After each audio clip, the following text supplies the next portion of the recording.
Hello everyone, good morning. How are you? आप सभी अच्छे होंगे। आपका अपने फैकल्टी हब चैनल नए वाले चैनल में बहुत बहुत स्वागत है, बहुत बहुत अभिनंदन है। मैं आप सभी का बहुत बहुत अभिनंदन करता हूँ अपने इस चैनल में। तो जैसे कि अपन ने कल मैथ की क्लास पढ़ी थी, आज अपन जनरल साइंस की क्लास चालू कर रहे हैं। तो जनरल साइंस में अपन ने कोशिकांक पढ़ रहे थे, कोशिकांक अपन ने कुछ पढ़ लिए थे, कुछ बाकी हैं। आज और कल में ये टॉपिक पूरा हो जाएगा कोशिका वाला। तो आज अपन पढ़ेंगे कोशिकांक। कोशिकांक कौन सा कोशिकांक पढ़ेंगे? लाइसोसोम। लाइसोसोम के बारे में थोड़ा बहुत आप लोगों ने पढ़ा होगा और बाकी मैं पढ़ा देता हूँ, ठीक है। तो जय श्री श्याम, जय श्री कृष्ण, जय माँ करणी सभी को, मेरे भाई बंधुओं को, बहनों को। चलो अब आगे अपन स्टार्ट करते हैं। लाइसोसोम। लाइसोसोम के बारे में आप लोगों ने पढ़ा होगा। लाइसोसोम, लाइसोसोम को इंग्लिश में क्या बोलते हैं? लाइसोसोम ही बोलते हैं, लाइसोसोम। ठीक, अब देखो, लाइसोसोम से एक चीज निकलती है, लाइसिस, जिसे क्या होता है, इसे बोलते हैं तोड़ना या अपघटन करना। तोड़ना या अपघटन करना, इसी से क्या बना है? लाइसोसोम। इसी से क्या बना है? लाइसोसोम। तोड़ना या अपघटन करना, और इसी से क्या बना है? लाइसोसोम। ठीक है, लाइसिस एक वर्ड है जिसी से क्या बना है? लाइसोसोम। चलो आगे बात करता हूं, तो मैं इसकी खोज की, कि लाइसोसोम की खोज है वो किसने करी थी, वो बात करता हूं। तो किसने करी थी? क्रिश्चियन डी डुवे ने। खोज खोज किसने करी थी? Christian Christian de Duve. किसने? Christian de Duve. Christian de Duve ने। और जो नामकरण है इसका, वो नामकरण किसने दिया था? नोविकोर्फ ने। नोविकोर्फ ने किसने दिया था? नामकरण नामकरण दिया था नोविकोर्फ ने। किसने दिया था? नोविकोर्फ ने। अब देखो, लाइसोसोम की खोज तो करी थी क्रिश्चियन डी डुवे ने, नामकरण दिया था नोविकोर्फ ने। अब देखो इसके बारे में मैं बात करता हूं, तो आपको एक डायग्राम बना के समझा देता हूं।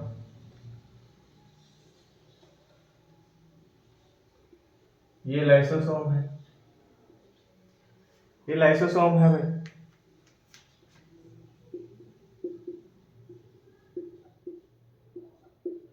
लाइसोसोम।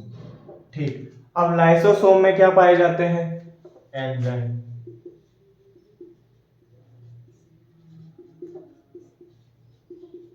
लाइसोसोम में क्या पाए जाते हैं?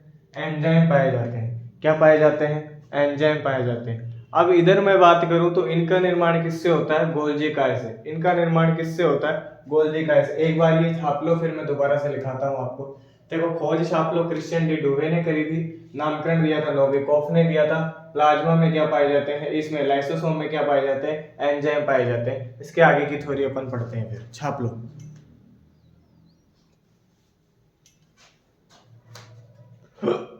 छाप लिया होगा। चल आगे चलते हैं। चलो आगे चलते हैं अपन। आगे चलते हैं तो इसका निर्माण किससे होता है? गोल्जी काय से। इसका निर्माण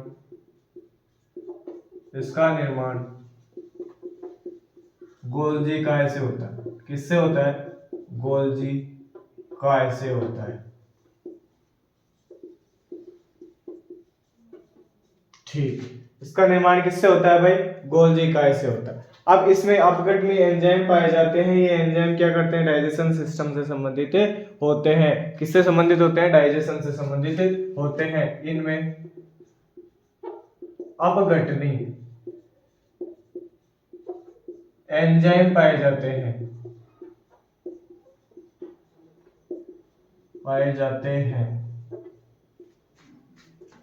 इनमें अपघटनीय एंजाइम पाए जाते हैं, और ये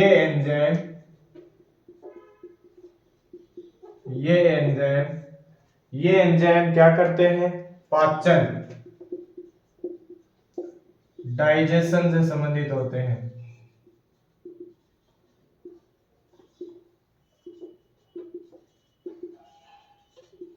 डाइजेशन से संबंधित होते हैं। ठीक है, लिख लो, डाइजेशन से संबंधित होते हैं। लाइसोसोम को कोशिका की आत्मघाती थैलियां भी कहा जाता है। क्या कहा जाता है? सुसाइडल बैग्स भी कहते हैं। चलो ये भी लिख लो, लाइसोसोम को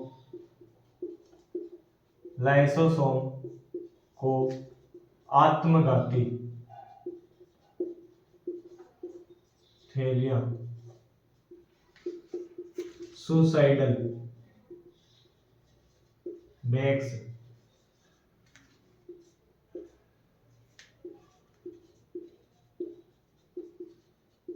भी कहा जाता है। क्यों कहा जाता है वो भी मैं बताता हूँ। क्योंकि कोशिका का जीवन चक्र है, लाइफ सर्किल है, वो पूरा करने पर ये लाइसोसोम में फटे जाते हैं। लाइसोसोम क्या हो जाते हैं? फट जाते हैं और संपूर्ण कोशिका का पाचन कर देते हैं। क्योंकि कोशिका का जीवन चक्र पूरा हो जाने पर, क्योंकि लिख लो, क्योंकि कोशिका का जीवन चक्र पूरा हो जाने पर, पूरा हो जाने पर ये लाइसोसोम क्या हो जाते हैं? ये लाइसोसोम फट जाते हैं। क्या जाते हैं? फट जाते हैं। तथा क्या कर देते हैं भाई? ये पाचन कोशिका का क्या कर देते हैं? ये संपूर्ण कोशिका का पाचन कर देते हैं तथा संपूर्ण कोशिका का पाचन कर देते हैं। संपूर्ण कोशिका का पाचन कर देते हैं। अब देखो, मैं आपको दोबारा से बता देता हूं। इसका निर्माण होता है गोल्जी कार से।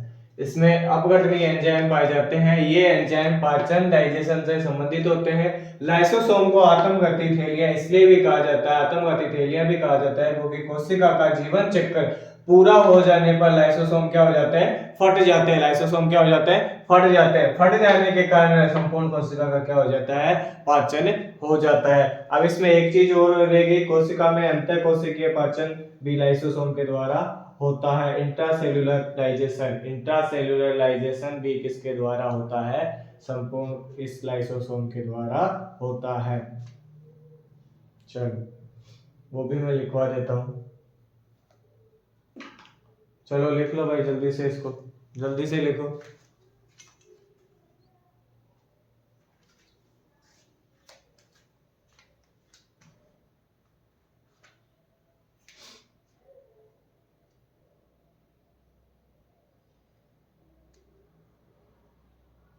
लिख लिया? चलो आगे चलते हैं।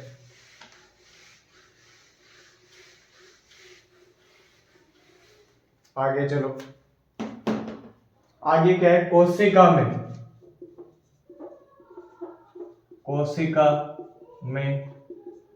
क्या, कोशिका में क्या पाया जाता है? अंतःकोशिकीय पाचन। अंतःकोशिकीय पाचन।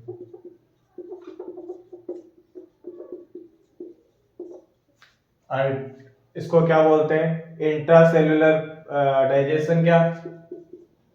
Intra cellular digestion.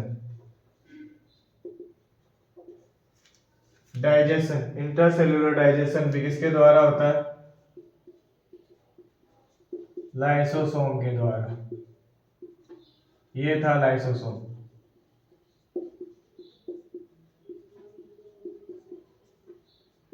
कोशिका में अंतःकोशिकीय पाचन भी लाइसोसोम के द्वारा होता है। इंट्रासेल्यूलर डाइजेशन भी किसके द्वारा होता है? इसके लाइसोसोम के द्वारा होता है। अब आगे देखते हैं, आगे कौन सा आता है वो देखेंगे। चलो लिख लो।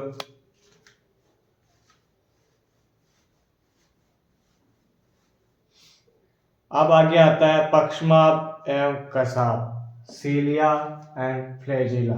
सीलिया एंड फ्लैजिला। ठीक है, ये लिख लिया होगा सभी ने। तो आगे चलते हैं। देखो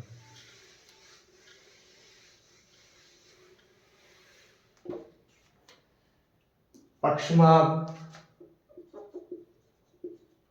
पक्षमाप एवं कसाव,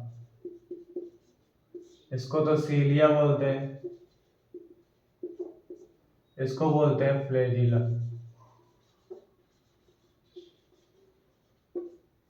इसको क्या बोलते हैं? फ्लैजिला। अब देखो डायग्राम से समझते हैं अपन। ये इसके ये सवाल से ये देखो ये निकले हुए होते हैं।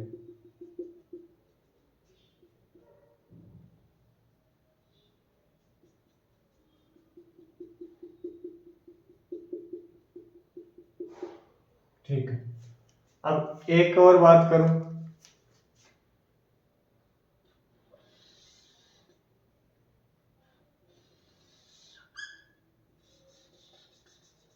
इसके भी यूं निकले हुए होते हैं।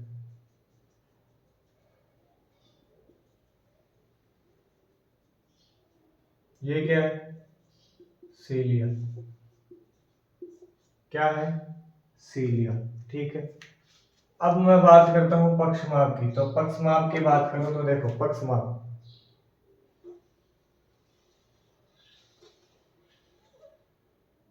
पक्षमाप ये है। ठीक है, ये क्या है? पक्षमाप क्या है? यूग्लिना का डायग्राम है वैसे तो, यूग्लिना का डायग्राम है। और इसको क्या बोलते हैं? देखो इनके भी यूं निकले हुए रहते हैं। ये है कसाव। ठीक, अब देखो इनके यूं नहीं निकले हुए होते हैं सीलिया से, ये नहीं निकले हुए होते हैं इनके। अब देखो मैं एक चीज और समझाता हूं आपको। एक ये जो फेफड़े होते हैं, देखो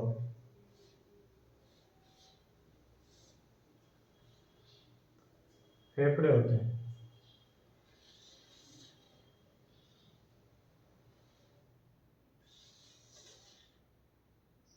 इनमें से ये कफ है, ये कफ बाहर जाता है, ये कफ बाहर जाता है, ये कोशिका है कुछ,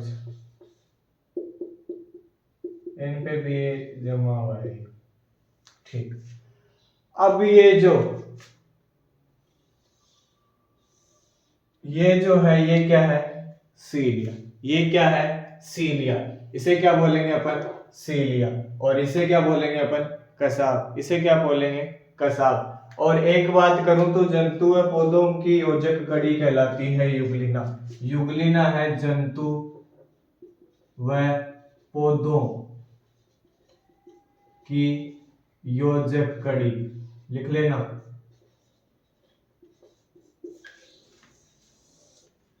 जंतु व पौधों की योजक कड़ी कौन है? यूग्लिना। जंतु व पौधों की योजक कड़ी कौन है? यूग्लिना। छाप लो डायग्राम, फिर आगे बात करते हैं। छाप लो जल्दी से।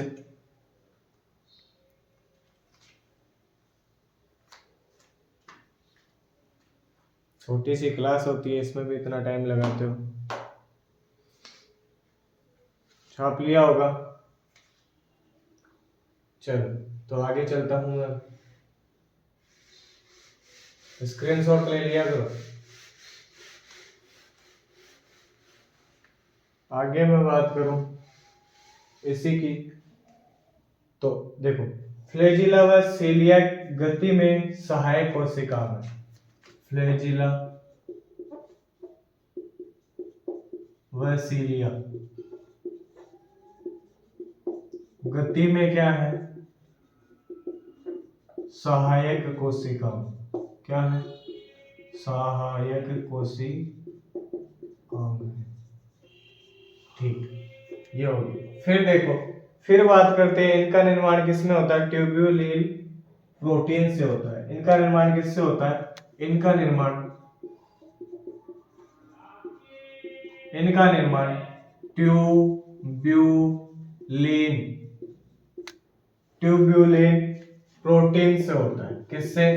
ट्यूब्यूलिन प्रोटीन से होता है। ट्यूब्यूलिन प्रोटीन से होता है। फ्लैजिला व सीलिया गति में सहायक कोशिका में और इनका निर्माण ट्यूब्यूलिन प्रोटीन से होता है। बाद में बात करता हूं सीलिया पक्षमाप संख्या में अत्यधिक प्लस आकार में छोटे। सीलिया सीलिया यानी पक्षमाप क्या होते हैं संख्या में कम व आकार में छोटे होते हैं। अब इधर बात करता हूं फ्लैजिला या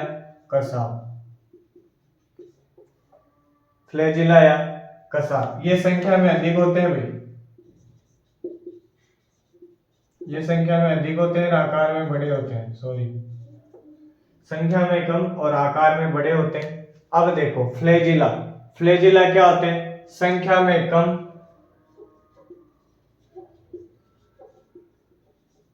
प्लस आकार में बड़े। देख फ्लैजिला व सीलिया गति में सहायक कोशिका में है। इनका निर्माण ट्यूबिनिल प्रोटीन से होता है। सीलिया पक्षमाप संख्या में अधिक व आकार में बड़े होते हैं। फ्लैजिला है वो कसाव संख्या में कम व आकार में छोटे होते हैं। ठीक है, ये था अपना सीलिया व फ्लैजिला। छाप लो जल्दी से, फिर आगे की क्लासेस स्टार्ट करते हैं। फिर आगे का आता है तारककाय। क्या आता है? तारककाय। सेंट्रोजोम। क्या आता है? सेंट्रोजोम। छाप लिया? चलो आगे चलो। अब सेंट्रोजोम की बात करते हैं अपन। सेंट्रोजोम क्या होता है? तारककाय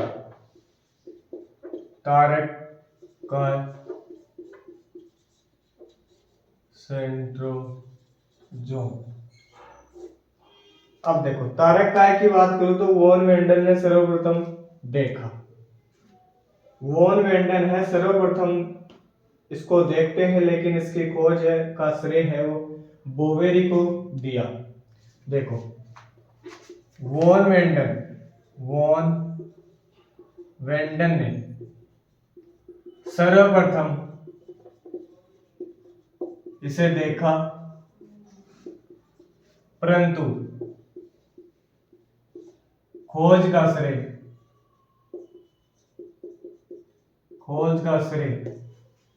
बोवेरी को दिया। किसको दिया?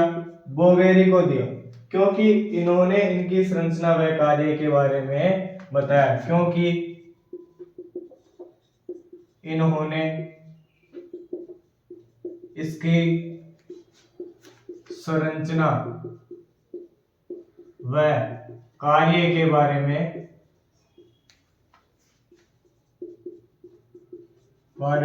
बताया। अब देखो आपको दोबारा से बताता हूं। वॉन वेंडल सर्वप्रथम एक ऐसा वैज्ञानिक था जिसने इसकी खोज करी थी, लेकिन खोज का श्रेय किसे दिया था? बोवेरी को दिया। बोवेरी एक दूसरा वैज्ञानिक था जिसको दिया, क्योंकि इन्होंने बताया कि इसकी संरचना व कार्य क्या क्या है। अब देखो संरचना की बात करूं तो संरचना यूं थी कुछ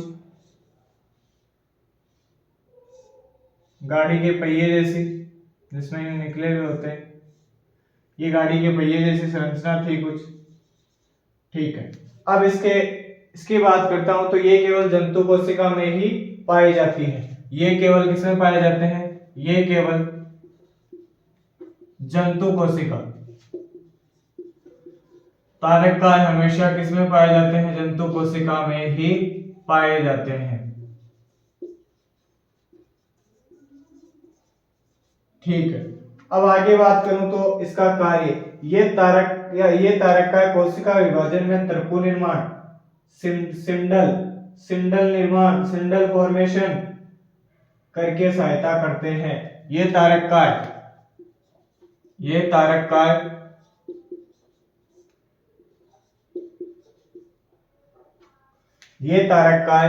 कोशिका विभाजन में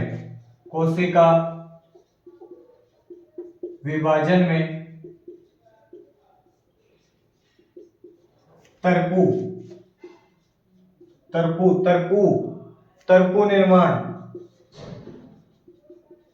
तर्कु निर्माण को क्या बोलते हैं? सिंडल, सिंडल, सिंडल फॉर्मेशन।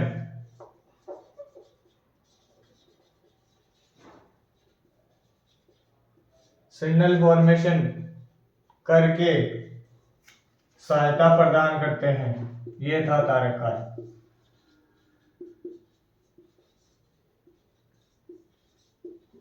ठीक है, ये छोटा सा तारक काय था भाई।